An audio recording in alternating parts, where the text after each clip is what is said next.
उत्तर प्रदेश सरकार के कैबिनेट मंत्री नंदगोपाल गुप्ता नंदी, जो कि इस समय आयात निर्यात का विभाग देख रहे हैं, उन्होंने कहा था कि जब सरकार बनेगी तो नैनी की जो मिल्स हैं वो पूरी चालू होंगी, फैक्ट्रीज चालू होंगी। लेकिन अभी जब बीच में पूछा गया तो कि हम करा रहे हैं, हम 27 से पहले सारी चालू करा देंगे। उनसे ये पूछा गया कि अखिलेश यादव ने इस पर सवाल भी उठाए थे, तो उन्होंने कहा कि इनसे बात करना हमारे लिए और आपके दर्शकों के लिए समय व्यर्थ करने का काम। हालांकि मंत्री जी के बारे में नहीं बोलना चाहिए, लेकिन हमारे मुख्यमंत्री जी को 30 मार्का बनाने में उनका भी योगदान है। सुनने नहीं आ रहा, वो सब आप गलत हो कि जो 30 करोड़ का कारोबार वाला व्यक्ति था, ये यहीं से लेके इनकी अपनी जेब भर जाए तब निर्यात आए तो कुछ काम करें। उनकी भाषा तो ऐसी खराब है हमारे प्रति, वो कितनी भी डुबकी मार ले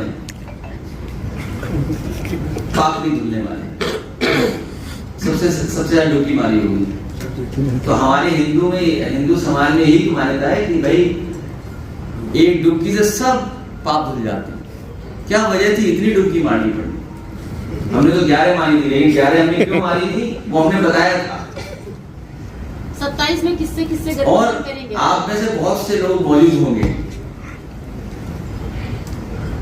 उस समय जो मेयर थी वो हमारी पार्टी में शामिल होना चाहती थी। हमारे आगे आजम खान साहब, जिन्होंने कुंभ का आयोजन बहुत अच्छा कराया था, अहमद हसन साहब, जावेद उस्मानी साहब, उन सब ने मिलकर के आयोजन बहुत अच्छा कराया था। मैंने मना किया था कि पार्टी में ना, और वजह साफ थी, कुछ लोग जमीनी नेता हैं, भू माफिया। भारतीय जनता पार्टी को अपने भू माफियाओं की सूची जारी करनी चाहिए।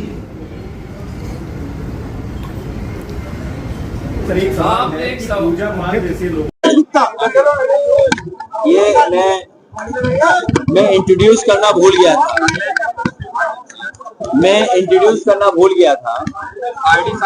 संगम नोज पर उस रात शिवराज गुप्ता जी एक्सपायर हुए थे। उनका भतीजा हमारे साथ है, जो झारखंड से है। जो सरकार ने आश्वासन दिया था कि मुआवजा दिया जाएगा, मुआवजा तो दिया नहीं, लेकिन दबाव बनाया जा रहा है।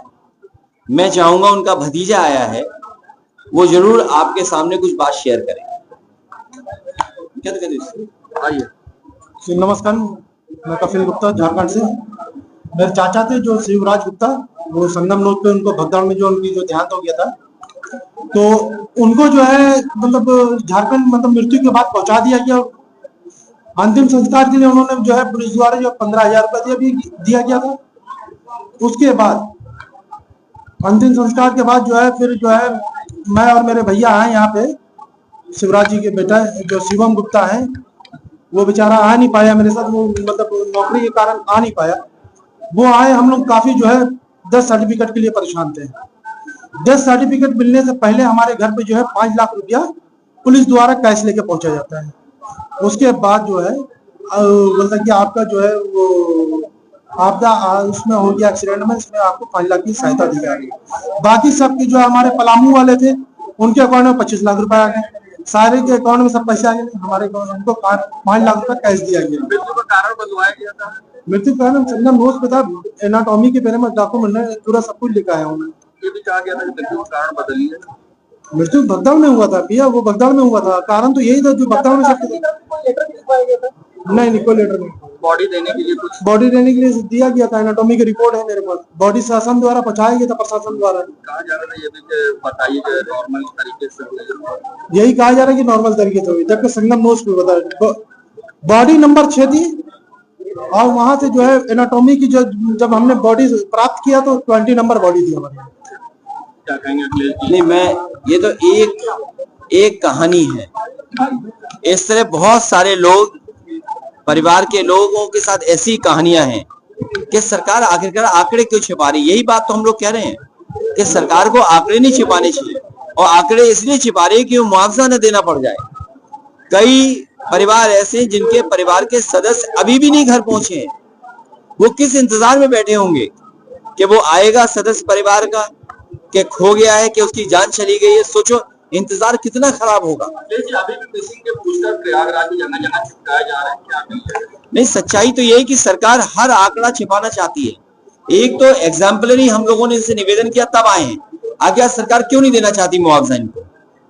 जब ये बता रहे हैं कि इनके चाचा की डेड बॉडी का नंबर 6 था, इनके पास पेपर्स हैं, पूरे पेपर्स हैं इनके पास, लेकिन उसके बाद ये सरकार क्यों नहीं देना चाहती मुआवजा? ये सरकार बताए कि आखिर का कारण क्या है।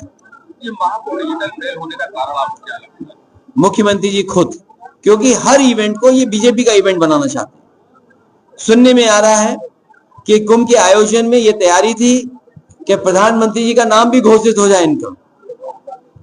ये पॉलिटिकल कुंभ बनाना चाहते हैं, रिलीजियस कुंभ नहीं था, श्रद्धालुओं को कुंभ नहीं माना रहे थे।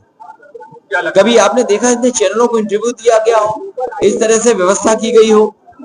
ये पूरा मिसमैनेजमेंट अगर किसी ने किया जिसकी वजह से इतना बड़ा धब्बा लगा है, और आने वाले समय में आप तो बेहतर सच जानते हैं, हम लोग सच जाने न जाने, बहुत सी चीजें हम लोगों तक नहीं पहुंची होंगी, लेकिन आप तो यहाँ के रहने वाले लोग हैं, आपको तो सब सच्चाई है, आपको सबको पता है इस बात।